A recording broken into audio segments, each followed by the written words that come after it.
Good morning. Good morning, everyone. We're so happy to have you. Welcome to our sustainability series, where each month we bring you a different topic focused on sustainability and resilience in our community. We are excited to talk with you about a very important topic this morning, climate change, including things like sea level rise and something called heat island effect, and how we can all take action to help our community. This series is an important part of our organization's strategic focus on sustainability in LEAP, the Largo Environmental Action Plan.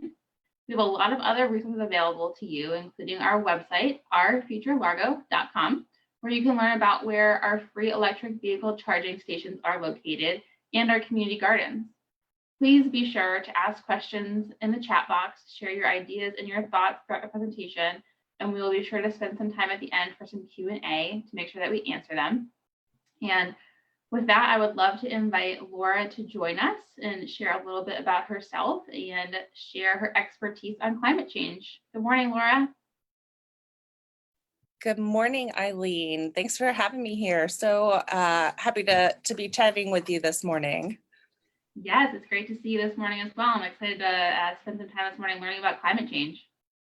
Yes, thank you. So just to give you a little information about me, my name again is Laura Thomas. I am the Sustainability Program Administrator for the City of Largo.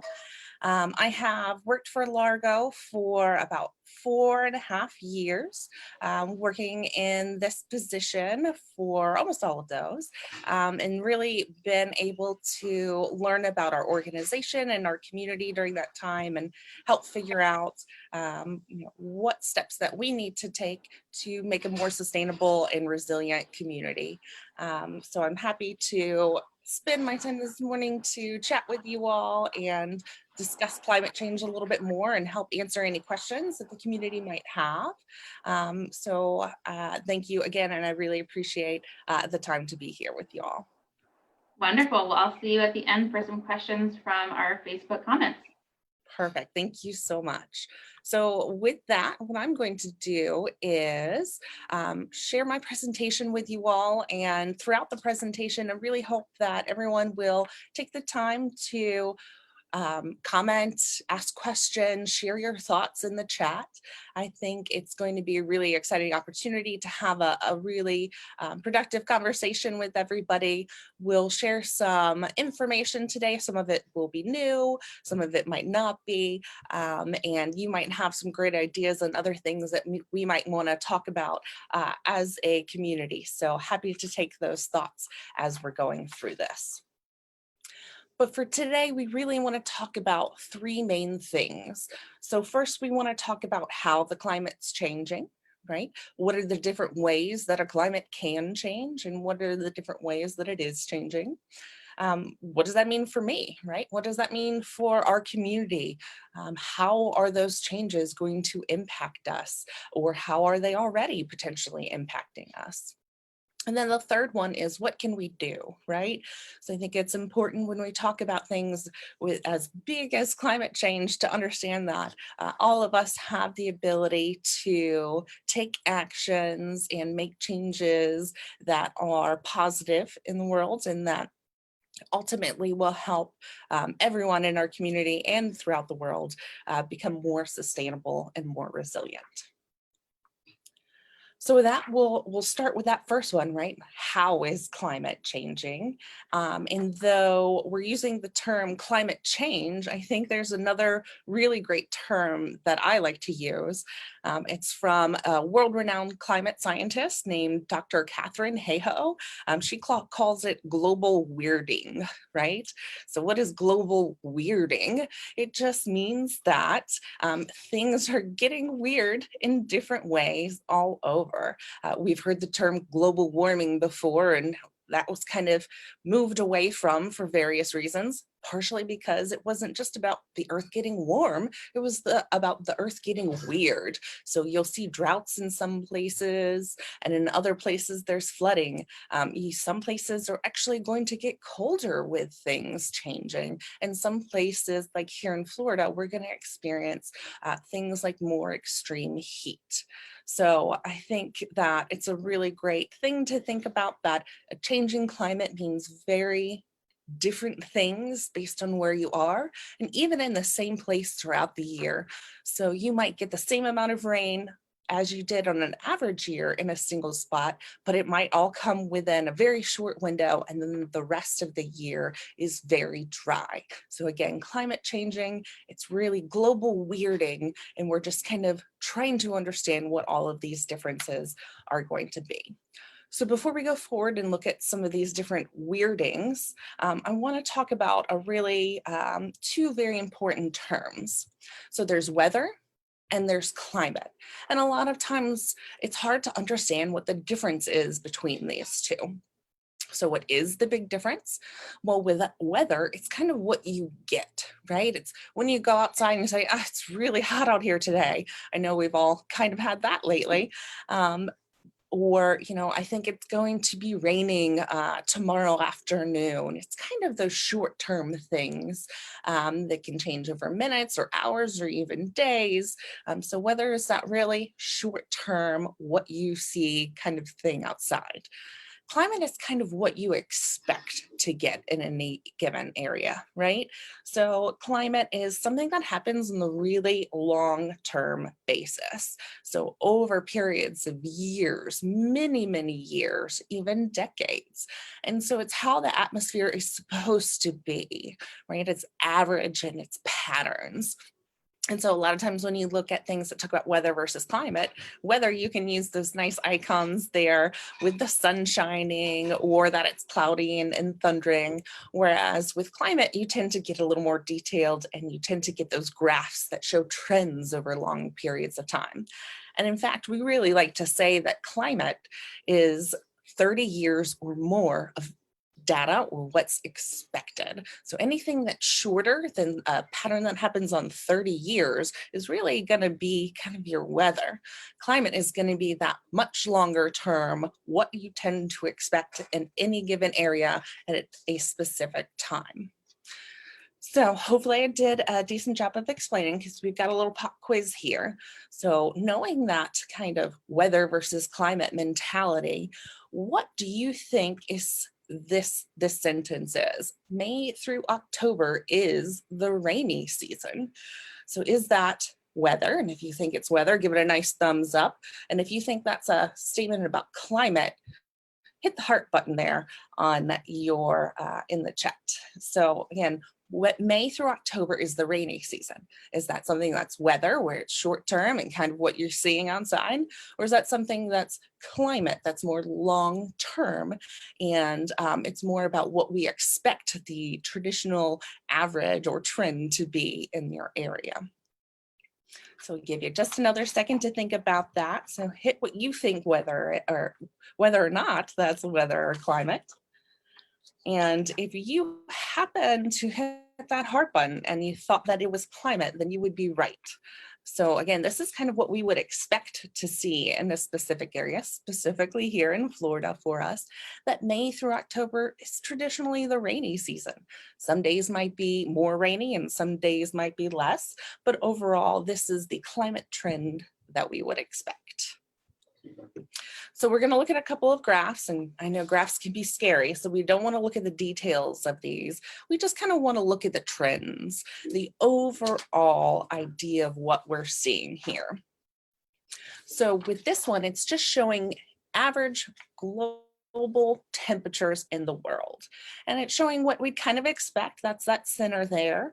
And then the bars above and below it are just showing where it's above and below that normal temperature we'd expect. And what you can see is that the average temperature has increased, and it's increased over 2.3 degrees in that time span. And a really important thing to note is that it's now changing faster, right? The rate of change, or how quickly things are changing, is one of the biggest things that concerns a lot of climate scientists here. It's not that just, it's going up, but it's going up at a really quick rate. And most different systems in our Earth are really just not prepared for that. So that's one of the things that climate scientists see and concerns them, and shows us that we need to figure out a way to stop some of this.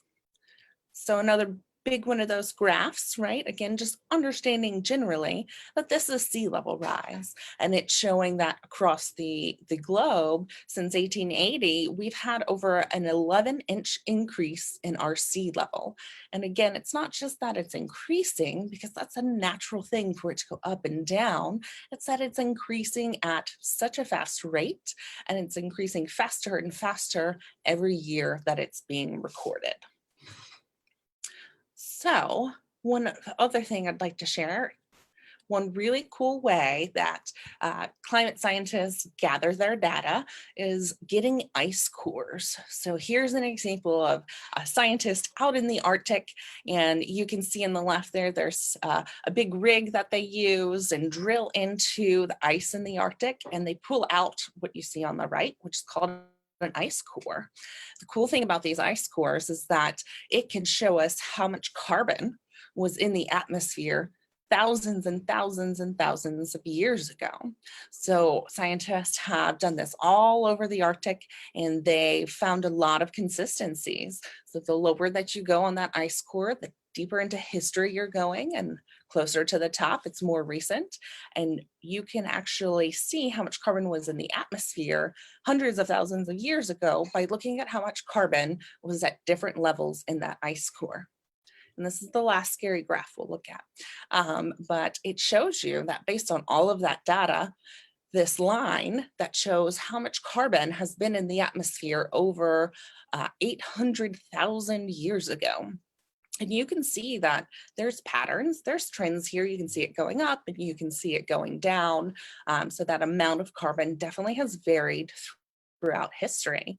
And you can see those peaks in that carbon, and that really shows that those were warmer periods, right? And then those kind of valleys that you see, those depressions or those lower parts on that graph, that's really what you would consider something like an ice age, right? It's going to be a lot colder because there's less carbon, right?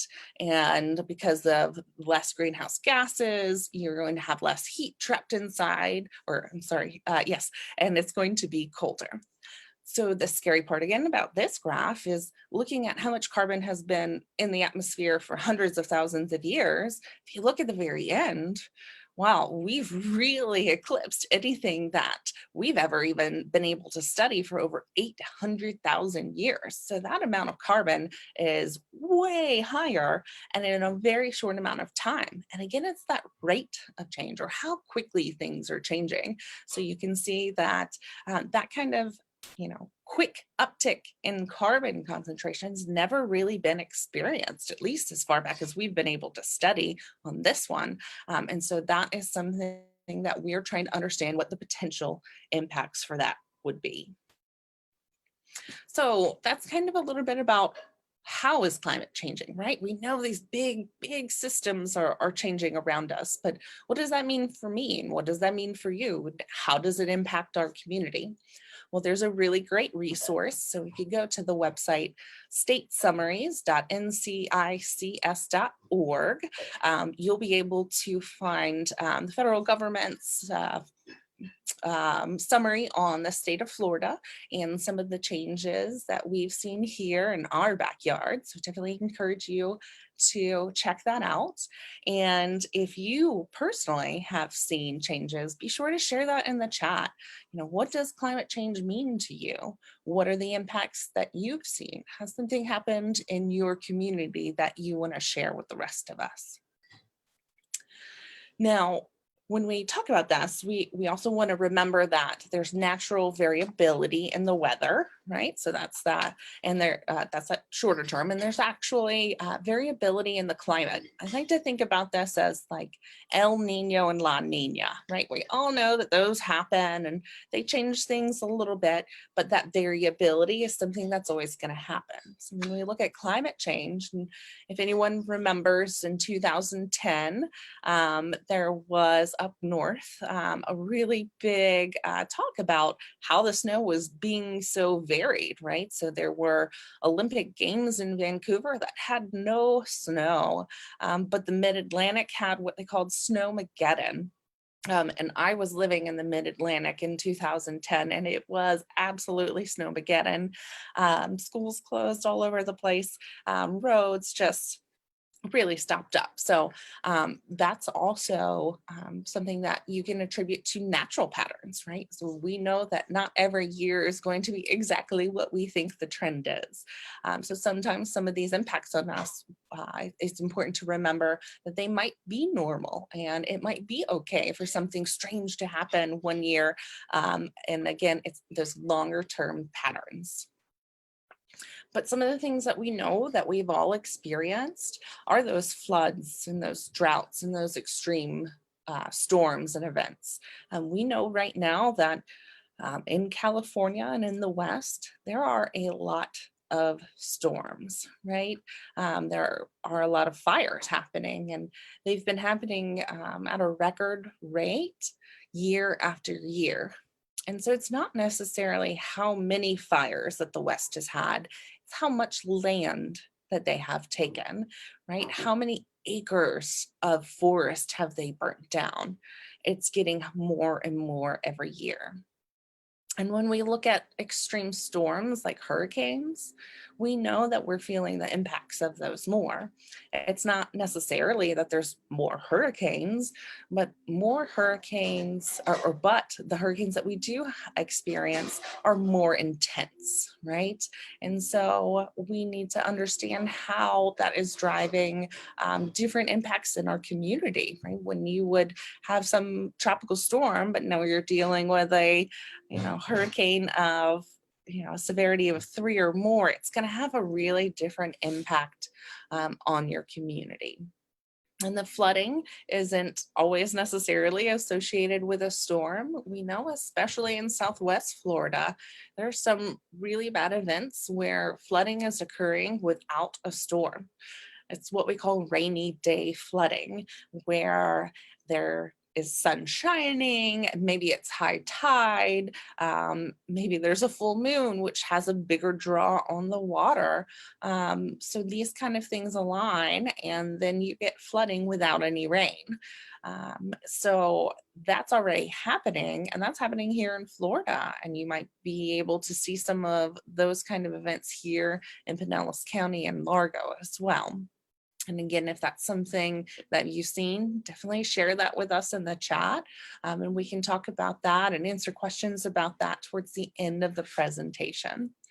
But we are seeing more severe extreme events with the drought as well. So here in Largo and in the Tampa Bay region, I think we finally got our storms back, our afternoon storms, but for a little while there, we were pretty dry. And you don't want to say that, that kind of weather pattern is really attributing to anything long-term. But if that's something that we see year over year, then that is something that we want to consider how the climate and global weirding might be impacting that. So here's another impact of climate change, and that is the number of billion-dollar disasters, and that's billion with a B, that have occurred in our country. So if you look at that since 1980, the number of billion-dollar disasters has quadrupled in the US. Texas certainly has it the worst, with over 91 billion-dollar disasters since 1980.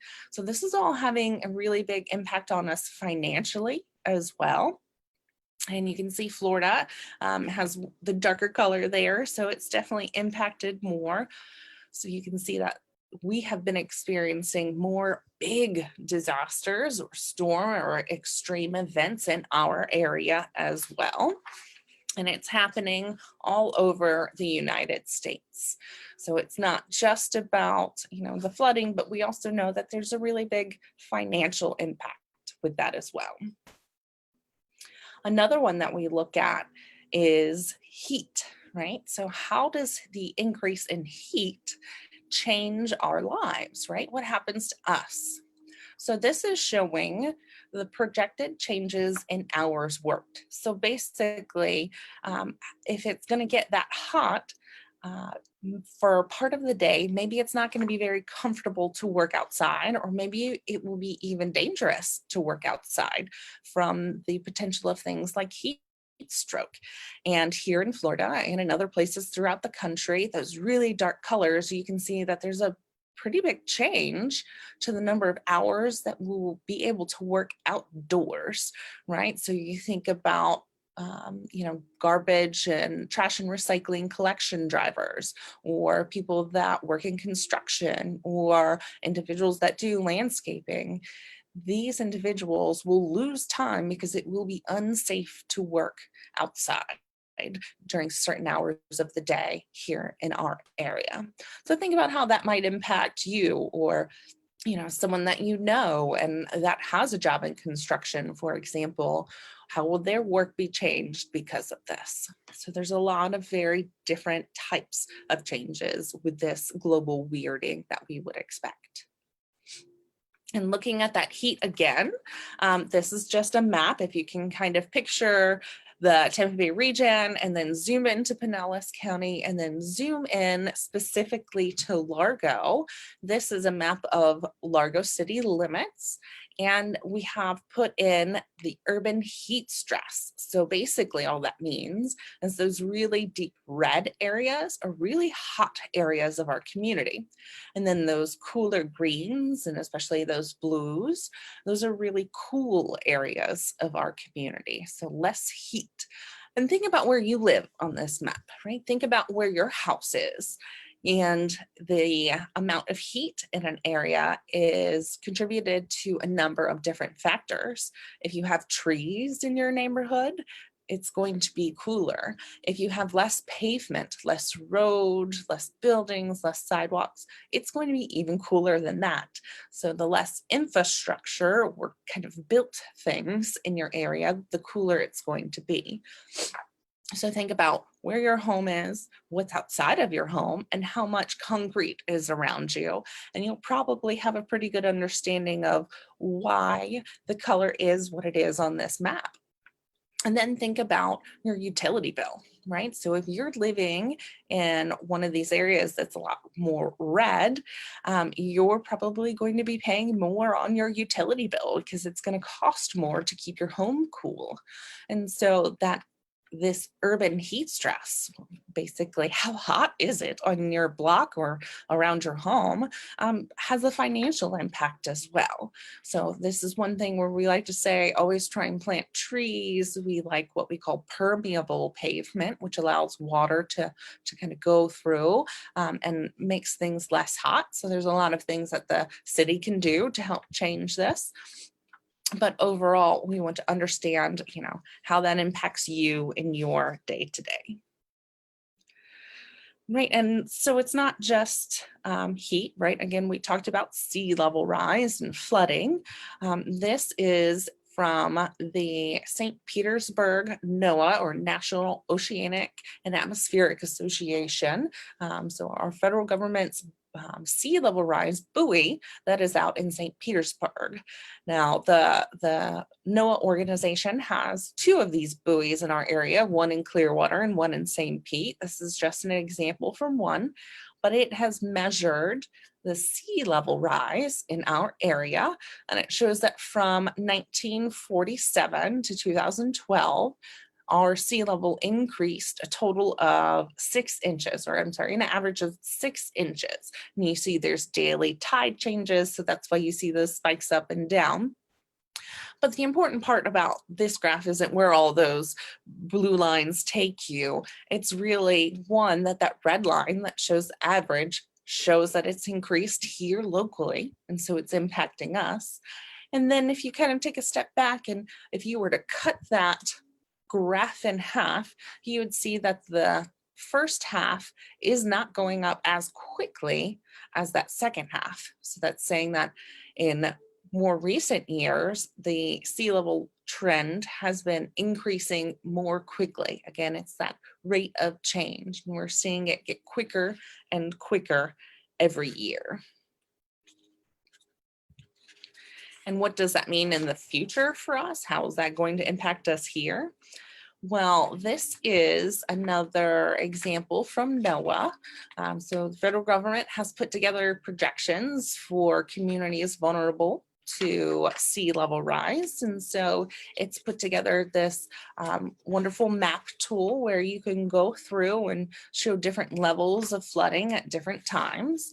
And what this one is, it is a future map of Pinellas County if we were to experience about 8 foot of sea level rise. And so that's what kind of is being projected if we don't make some changes like reducing our carbon emissions and our dependence on fossil fuels.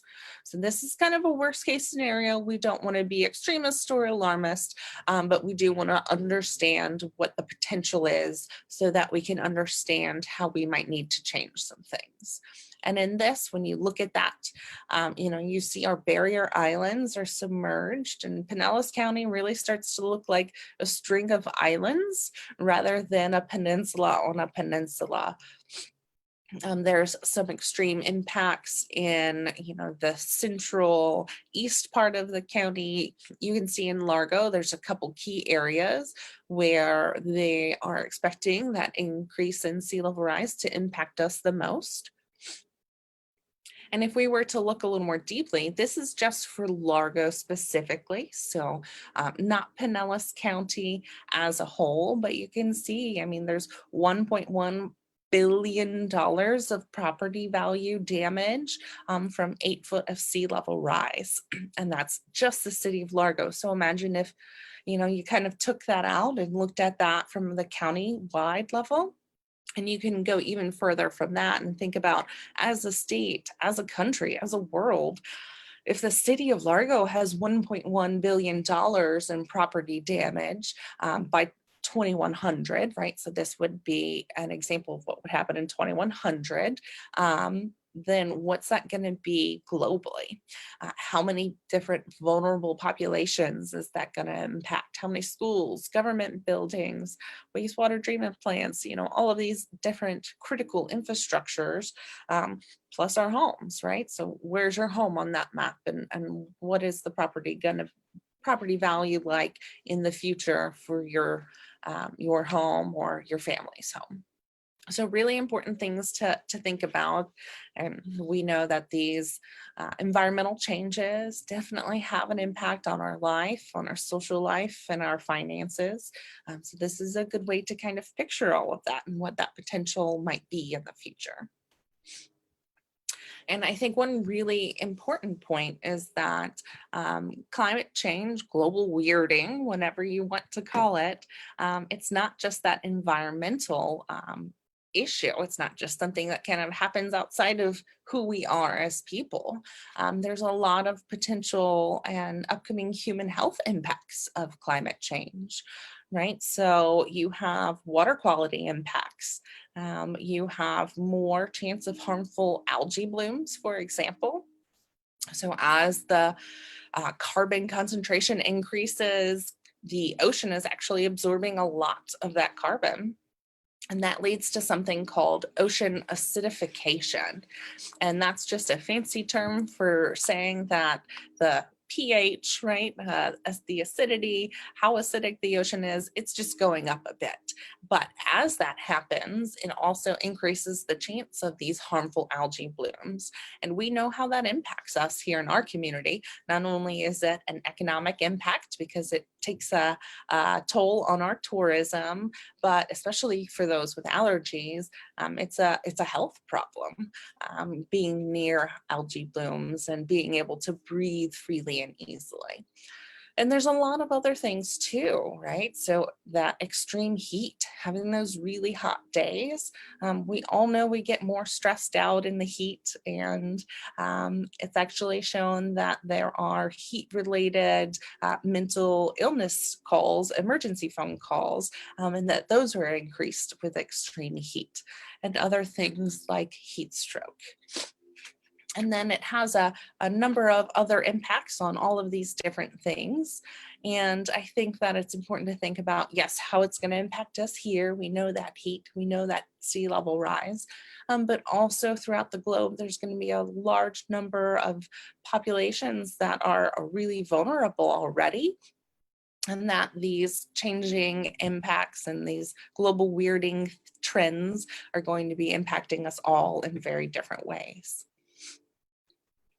And so I wanted to chat for a second here and look at that vulnerability and just make a quick note about how we can create something called environmental justice. And so when we understand the impacts of climate change, we can address it in a number of different ways.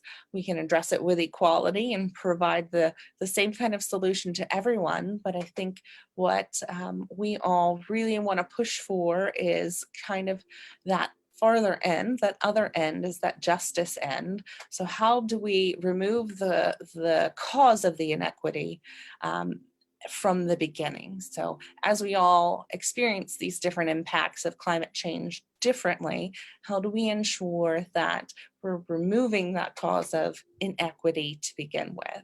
And that's a really important part of working in climate change and understanding that our communities experience different things in their lives, and that communities are very diverse. And as we address it, we must do it in a just manner. So looking to that kind of last section here, kind of wanting to understand what you've seen a little bit. Make sure to tell us in the chat, what have you already seen in your community? Have you noticed that flooding's getting more severe, or that there's areas that during high tide are now inundated or covered with water that weren't before? So make sure to chat with us and let us know what you have seen here in your community. And then that third section here, the last one we'll dive into, we'll talk a little bit about what can we do, right? So as an individual, knowing that all of this stuff is going on, it can kind of feel hopeless, right? It can kind of feel scary and a little big, but it's important to know that we all have things that we can do as individuals. And now sharing this picture because just kind of the irony here, this is in Venice, right? And this was taken, I believe, 2 years ago. This is kind of one of those rainy day flooding scenarios. I would never suggest sitting in standing water, of course. But I think these guys here just, making fun of the situation, trying to make light of something that's a lot bigger when Venice had some rain, and then it had stopped raining, but because of the tide, without the rain, it was still able to completely flood a city.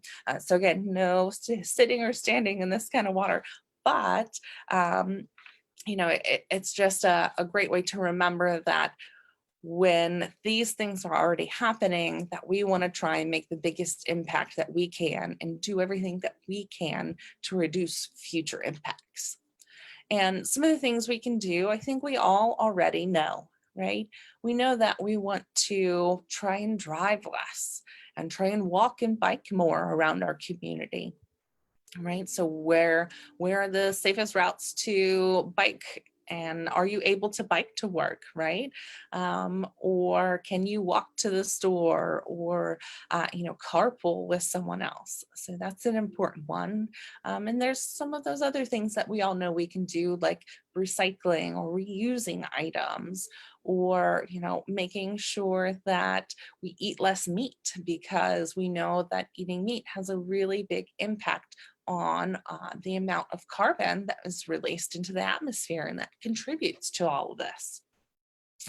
So I know, a lot of us know all of these basic things and are already doing a really great job of those. So I just want to share a couple of other resources that might be helpful for you to learn about different things that you can do other than those basics that we're all really working on.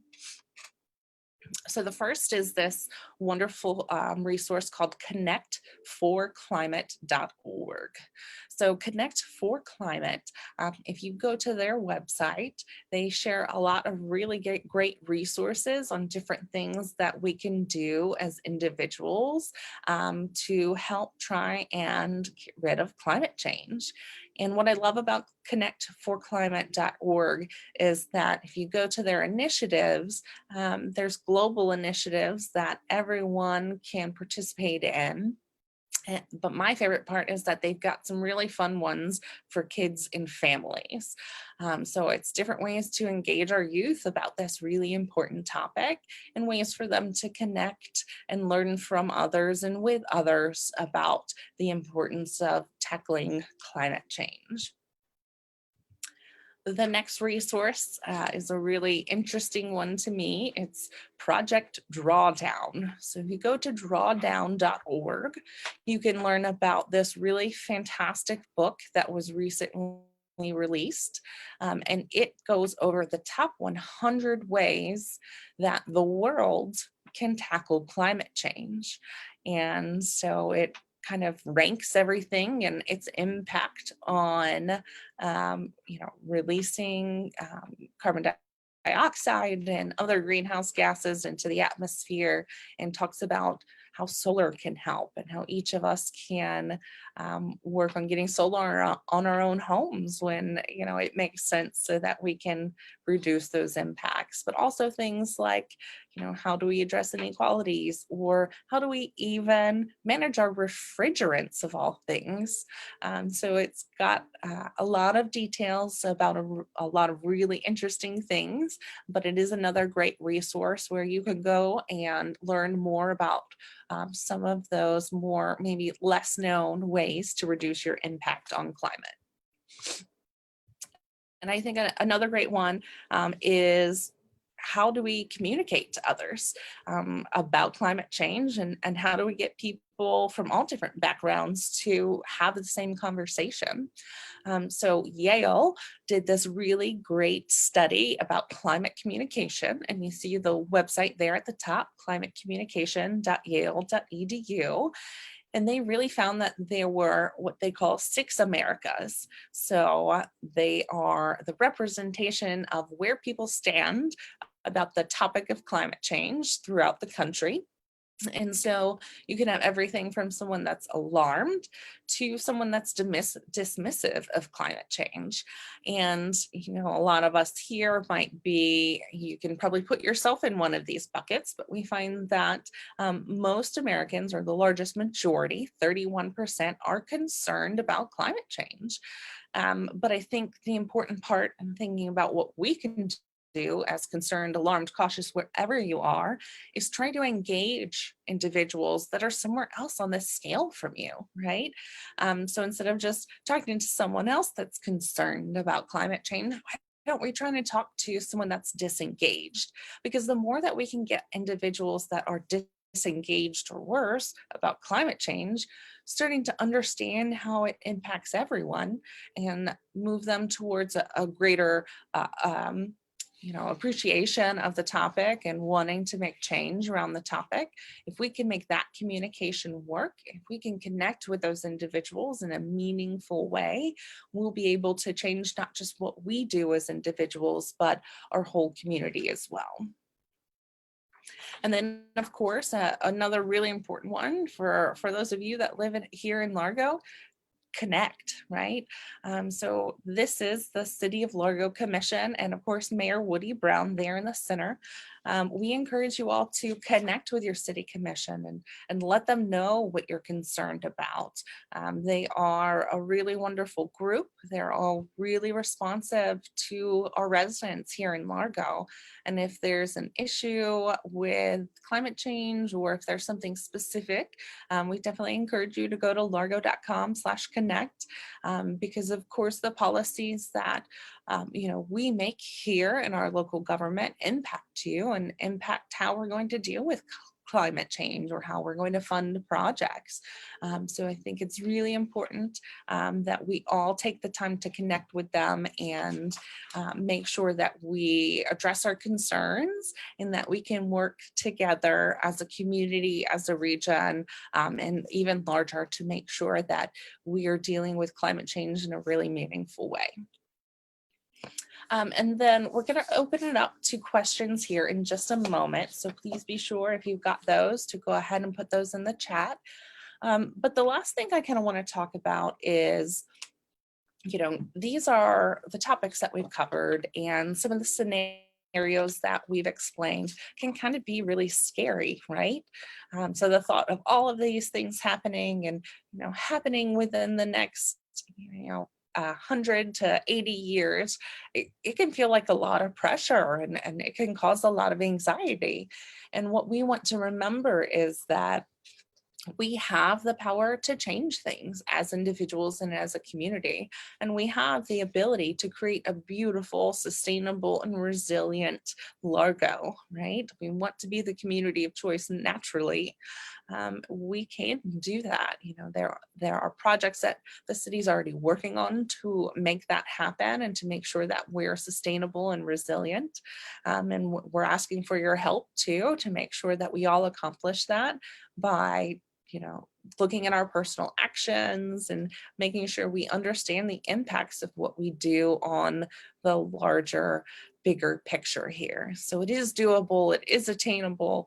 And while it's a lot, I think that the city of Largo is really making great strides towards a more sustainable and resilient community. And so with that, you see my contact information there. If you have any future questions, comments, things that you want to share, you can always connect with me at sustainability@largo.com. And again, my name is Laura Thomas, the Sustainability Program Administrator, and you see our website there at ourfuturelargo.com. And with that, I will finish my presentation and invite Eileen back with us. Wow, Laura, thank you so much. I have so much information kind of flooding into my brain right now. And I just appreciate your expertise in taking this time this morning to share with us. And we do have some questions. The first of which is thinking about what you said over the next 80 years, what Pinellas County could look like and with where things are going. It seems like the time to act is now, but how much time do we have to be able to make these changes and impact our future? Yeah, that's a really great question, Eileen. We see a lot of what climate scientists are looking at or kind of saying, okay, well, what's going to happen by 2100, right? And even that's kind of hard to understand. Like none of us can really think like, oh yeah, 2100. People that are going to be alive then are not even born yet. But trying to break it down into smaller chunks and decades and looking at our potential for action, there is still time to act. There is still time to make a change, but we don't have a lot left either, right? Yeah. So some of the most respected reports on climate change, the International Panel on Climate Change, or the IPCC, puts out reports every few years, and their last report said that we really have about a decade left.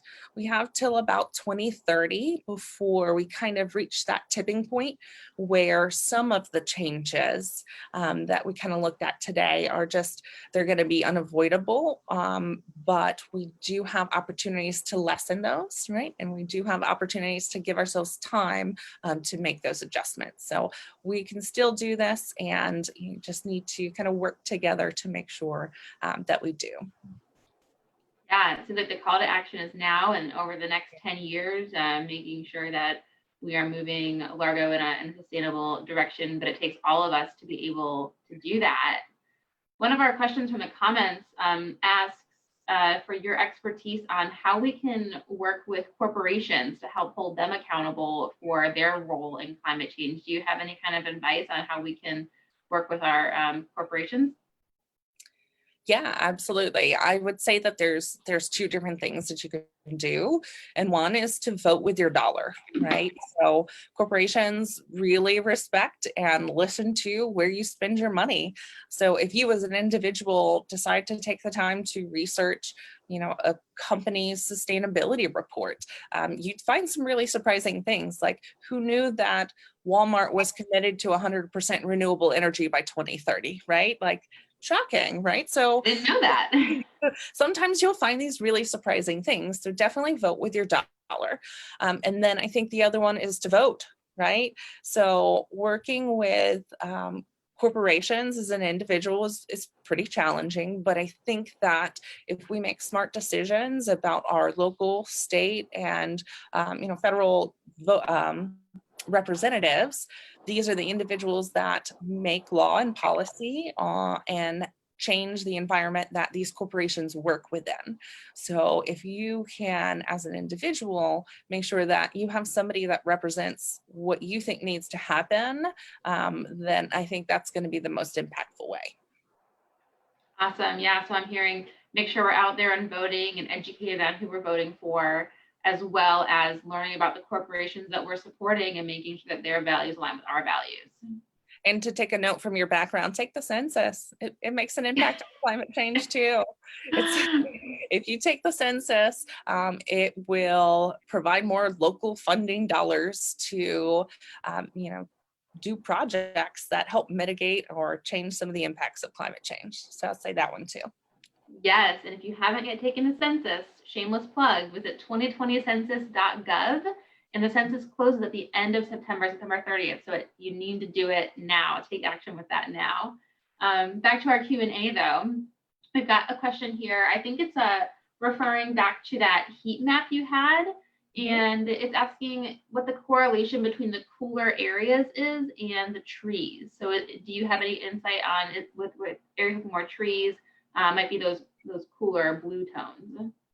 Yeah, absolutely. So trees provide just a crazy number of benefits to our communities. So they filter out nutrients and help protect our stormwater and our water quality, all the way to this reducing heat, right? So when you have a tree, think about walking down the sidewalk, and you're walking down the sidewalk and there are no trees, and you're just there in the heat all day. But think about walking underneath a beautiful live oak tree and how much cooler automatically you get. Because of the shade that the trees provide and the energy that they absorb, especially these bigger, more established trees, they actually reduce the temperature up to 7 degrees from a rural to an urban setting with a lot of trees versus no trees. They greatly can reduce the temperature in a very small specific area. And think about having trees planted in the right place around your home, not right against your home, but if you plant some on the east side where you get maybe some high heat during the summer, it can actually reduce your utility bill as well if they're planted in the right place. So their ability to absorb that energy from the sun and keep us shaded keeps us more cool. 100%. Yes. Thank you for expanding on that point. I think the next question is coming from the sea level chart you had of the future of Pinellas County. And they were asking for some clarification on how long it would take for that 8 feet of sea rise to affect Pinellas County. Can you shed some more light on that? Absolutely. So there's different scenarios that that we could potentially see. And that given scenario is projected by 2100. So it would be slower, slower, slower. And again, it's that rate of change. So things would be increasing like they already are. But then that rate of change would be faster and faster as you got closer to 2100. So again, that specific picture was from 2100. There's tons of different scenarios that climate scientists have modeled out that you can look at for different years, but definitely the bigger impacts are towards that 2100 and less close to today. Wonderful, thank you. Another question is are there sustainability topics that are kind of like the big three, the most important? If we focus on these three things, then maybe we would see a larger impact. Some ideas were overpopulation, pollution, overfishing. Do you have a top three for sustainability? Yeah, that's a really great question. Wow. I think that one of the biggest ones is consumption, right? I think Mm-hmm. overpopulation is important, yes. But if we all change the way we consume things, I think that would make a huge, huge impact, because the way that we consume things, we are not currently really connecting what resources go into that, right? Yeah. So, for example, every time you take your garbage container to the curb for collection, the amount of resources that are in that trash can, like how many different things are in there, in order to create that, 17 additional garbage cans were created somewhere downstream, right? So Wow. that's in, taking a tree down, that's in the labor, that's in the facilities in another country to make whatever product you're looking at. That's in the clothes that those people wear to actually make your product and to get it shipped and all of these things. So for every garbage can you create, you're actually creating 17 more. So the way that we consume, there are carbon and greenhouse gas emissions associated with every pound of it. So if we can curb that and figure out how to reduce our waste, reduce our consumption, I think that's going to be one of the biggest ones. And I think one of the biggest ways that people don't really think about is what we eat. For example, looking at how much water is associated with your diet, just along with the carbon footprint, eating meat really has a huge impact on that. And, people want to do meatless Mondays or have lunches throughout the week that are meat free. I think that's going to make a really big impact. And then I think I would also say policy and law. So what we're mandating for our communities to experience, I think that's a really important one. And that if we set some really important standards that really respect our communities, that would make a really big difference as well. Wonderful. Thank you for outlining kind of your top three. I think that's really helpful with that call to action you ended with. So we have a follow-up question about how we can hold our corporations accountable. So people have heard comments from industry workers and leaders that are concerned about overregulation and even stating environmental extremism. How can we reduce negative environmental impacts while supporting sustainable transitions of industries dependent on less renewable resources? How do we kind of get our businesses on board in that sense? Yeah, no, that's a great question too. I'm certainly not an environmental policy expert or law expert, but I can share some experience and knowledge that I have around that. And that it is true, you don't want government to overregulate, because businesses do a wonderful job of being these technology incubators, right? And so some environmental policy in the past has said all businesses need to use this technology to reduce these emissions or this pollution. And what ends up happening is that it's not really right sized for that industry or that business. Mhm. So I think it's about creating smart, intelligent policy that sets some limits, but doesn't set explicitly, what technologies businesses need to use. Because as a government, we are not, innovators and these fantastic minds that can create all of these technologies that really help. So I think to avoid that extremism, we have to set really strict standards, but it has to be in collaboration with these corporations who are, going to be changing things. Yeah, it sounds like a lot of teamwork and collaboration are going to have to happen moving forward so that corporations can be held accountable, but in ways that really make sense. And so it can be a positive impact moving forward. Mm-hmm. Yeah.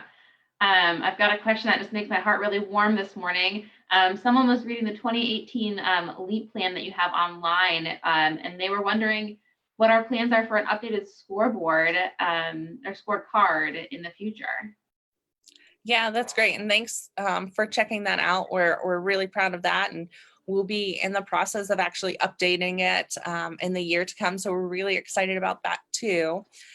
Um, for the scorecard, I'm guessing that we're talking about our building scorecard there that we're working on implementing. And that was really based off of LEED, if anyone's familiar with LEED certification for buildings. It's a process where you go through and you score a building based on sustainability and resilience things such as, have you done proper soil management? Do you have the right windows installed and low flow toilets and things like that? So our scorecard that we were developing is based off of that. We don't have an official implementation of it, but we're doing a really great job of looking at new facilities and seeing what things that we can do to make them more sustainable moving forward. Wonderful. So more information to come on that in the coming year. So thank you for being on our website, ourfuturelargo.com. If you haven't visited it yet, make sure you go ahead and check it out. You can read that scorecard that they were referring to and find out exactly what we're doing in the city and how you can join in on this. We are at the end of our questions. I'm just kind of checking back real quick to make sure nothing's been added at the last minute. But Laura, thank you so much for your time this morning. Are there any last words of wisdom or thoughts that you want to impart with the community before we go into some closing? Just want to say thank you again for everyone's time and for you, Eileen. I appreciate it. It's a really important topic that a lot of people are passionate about. And again, the more that we can talk about it as a community, the more that we can connect with our local elected officials and have these conversations, the stronger impact that we're going to make. So go take the census and make sure you vote. And thank you for your time. Anyone is welcome to reach out to me at any point with any questions or comments. So wonderful. And that was sustainability@largo.com was your email? You got it. Brilliant. Well, I want to update everybody on a few amazing programs that we have upcoming just to make sure no one misses out on any opportunities to connect and engage. The first one I want to share is our Mayor's Water Challenge. Mayor Woody Brown is joining other mayors across the country, asking residents to make a commitment to conserve water and protect this vital resource by taking part in the 9th annual Mayor's Challenge for Water Conservation. Take the pledge and you'll be entered in a chance to win hundreds of great prizes. So visit mywaterpledge.com and take your pledge today. We also want to give you a little teaser about a new program coming out very soon. You might have seen something in your news feed this end of this week, kind of teasing it as well. But we're excited to announce that Largo is launching their very own community composting program. And it's going to be available on World Food Day, which is Friday, October 16th. We're going to be providing residents with free home composting bins and some great information on how to compost and what to do with your beautiful, rich new soil. So stay tuned for more information. We're working very hard behind the scenes to make sure that this is a really wonderful program for our residents. And I'm going to say it one more time. If you haven't taken the census yet, please do so by visiting 2020census.gov and make sure you do it before the cutoff of September 30th. It's super critical.